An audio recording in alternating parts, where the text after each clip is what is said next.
Kung magiging batas ang House Bill 11076 o Mindful Parking Act, bawal na po ang pag-okupa o pagreserba ng isang tao sa parking space para hindi makapag-park ang ibang sasakyan.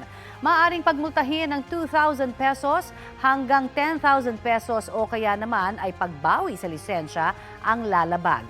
Ang sabi kaya dito ng mga netizens?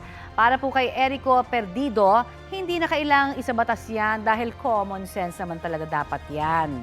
Hindi raw dapat nire-reserba ang parking space kung wala pa ang sasakyan. Sabi naman ni Leandro Tan, dapat may abiso rin ang mga admin ng parking lot sa mga customers ukol sa availability ng mga parking slots. Ayon naman kay Carlo Biol, makakatulong daw kung may batas para maiwasan ang hindi pagkakaintindihan at nagpapakita rin ito ng disiplina at respeto sa kapwa motorista.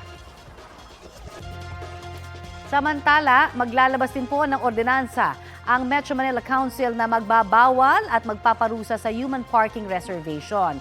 O yun nga pong pagtayo sa parking space para ireserba, ito tulad po ng viral video sa isang sementeryo noong All Saints Day. Ayon kay MMDA Chairman Romando Artes, layo nilang maiwasan ang pamimisikal sa parking reservation na posible pang mauwi sa mas malaking gulo.